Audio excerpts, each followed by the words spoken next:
James Harden now. He feels he deserved the MVP award over Steph Curry, telling the NBA.com, quote, "I am the best player in the league. I believe that. I thought I was last year too. I know I was the MVP. That's 100% given all the things that happened last season. Credit the Golden State Warriors for an unbelievable year. They had an unbelievable team, coaching staff, everything.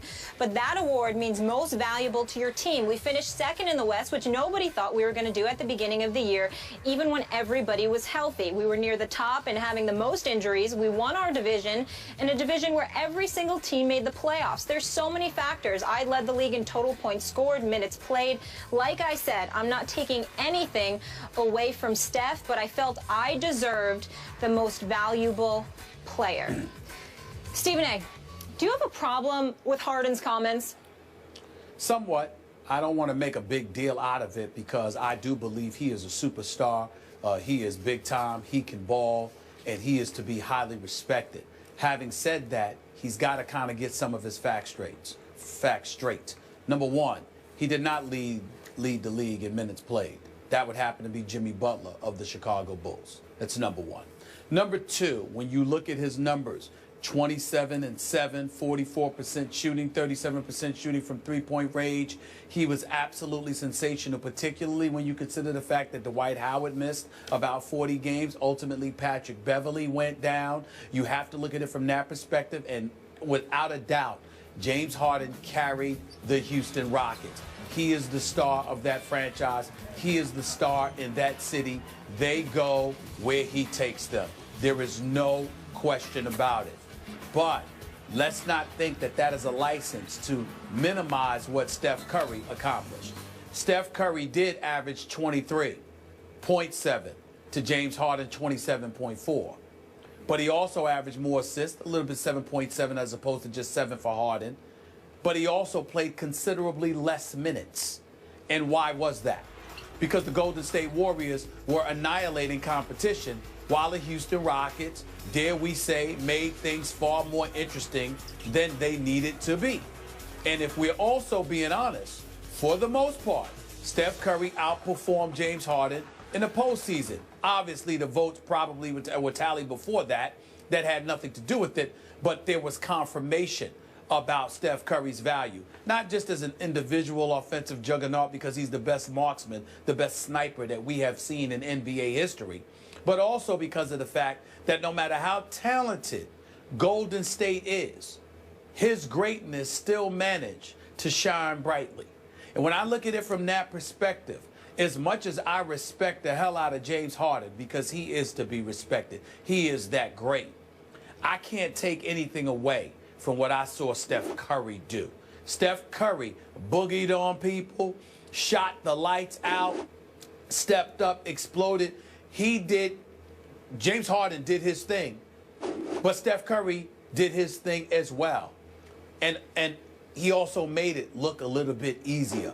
And last but not least, Skip, and this is for you personally because I'm sure you'll appreciate what I'm about to say to you. Before the Houston Rockets ended their season, regular season, winning their last 3 games, in between, along the lines of their last 8 games of the season, they had a back-to-back encounter against the San Antonio Spurs. Watched every second of them. They had an opportunity to lock in a number 2 seed, okay? And even though they ultimately ended up getting it because the Clippers flopped, James Harden shot 40% in one game and shot like 26% in another. Yep. They lost both games to the San Antonio Spurs. And this is when he and Steph Curry would nip and tuck for the league MVP honors, when all of us were going back and forth saying, wait a minute, we gonna see something. And James Harden went against them, and they flopped. Steph Curry, no matter who he went against, handled his business when it was time. That's why he got league MVP.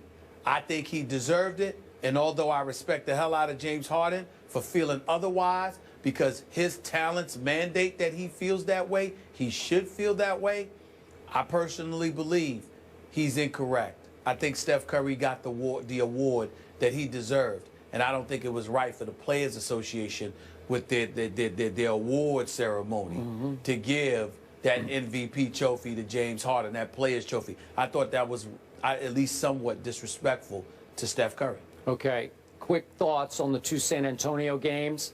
James Harden got Kawhi'd in both games, as in Kawhi Leonard. I know right? that.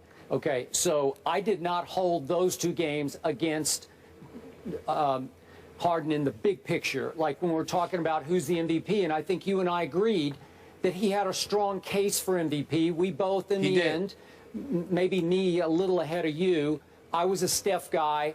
You hung in for a while with Harden, and you made a good case, and then in the end you said, no, it's Steph. But here's my problem with your problem with this. It just seems hypercritical, and we know on this show you're the one who's always hypercritical of NBA stars. I'm always the objective one and the reasoned one, right? But to me, in this case, you know, you're being hypercritical because I don't have any problem with what James Harden said. What do you want him to say? And I do think he was empowered by the Players Award. I think, you know, it rebuilt some of his confidence and his faith in himself and the league, because all of his brothers in the league, or who I still don't know exactly who votes on the Players Award, but somehow he was selected as their MVP, and I think it meant a lot to him. So it made him feel strongly enough to say, hey, I still think I'm the best player in the league. I got no problem with that. Do I agree with that? No, I don't agree with that, but I don't think less of him for saying that. I actually think more of him because he's really good, and I think they are going to be really good this year.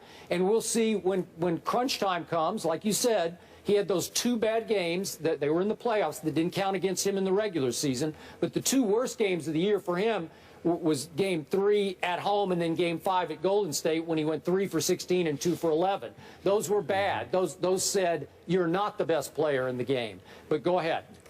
But let's be clear about something here. Number one, that was a real funny joke that you told, that I'm more hypercritical than you. Well, we all know that. On anything, You let alone overreact. NBA players. That is More straight. emotional. That is straight comedy. That's number one. It's the truth. Number two, it's not the truth. Number two, let's be clear about something here. I don't have a problem with him feeling the way that he feels. I don't have a problem with it, period. We're just talking. But what I'm saying is, it was how elaborative he was in his explanation as to why he deserved it that I disagree with.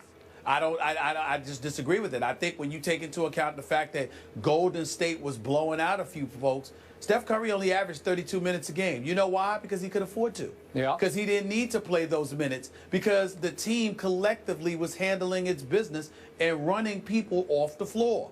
Houston made things far more interesting. James Harden did a lot of damage, and we know he can do anything on the offensive side of the ball that he wants to, but primarily he spent a lot of time dribbling, hogging the ball, and shooting. Yeah, he did. Now, he was effective, but that's what he did. And so what I'm saying to you is that this ain't AN1. This ain't Rutgers Park. You understand it? This is the NBA.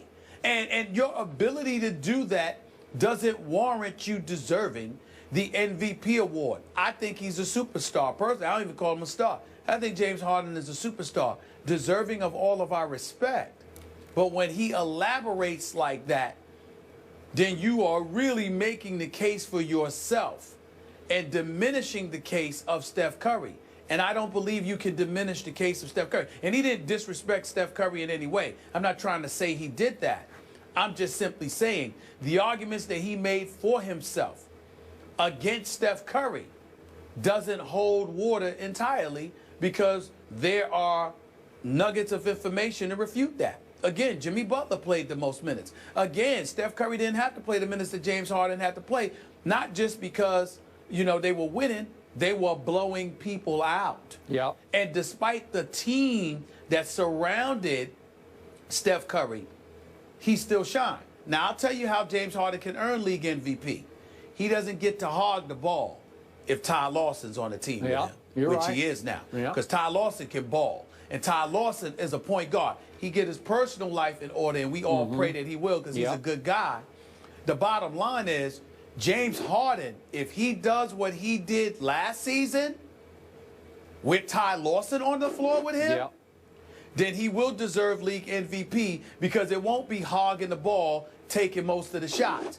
It will be within the framework of an offense that will make Houston even more lethal than they were in the postseason last year. Yep. And I think that that's what will help elevate James Harden to league MVP honors. Okay, so to sum this up, the only problem I would have had with James Harden is if he had said he's the best player in the city of Houston, because he just lost that to Dallas Keuchel, who dominated your New York Yankees. And the beard you should fear in Houston is not James Harden, it's Dallas Keuchel, Dallas in Houston. I think you would agree with that, actually. When I saw the note that Alex Rodriguez is hitless in his last 19 postseason at-bats, this is not the day that I'm in a position to come back at you for such a statement. I'm so disgusted with Alex Rodriguez. I'm so disgusted with him. We're playing for CeCe now. We're playing for CeCe now.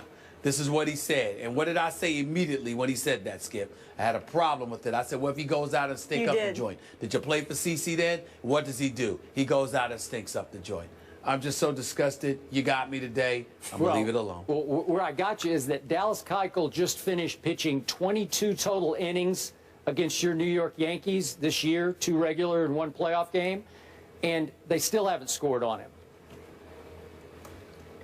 Keep your chin up, superstar. All right, stay in New York. Odell Beckham is catching a lot more than just footballs. He's catching heat from the Bills. Herm Edwards will join us after the break, and we'll get into it.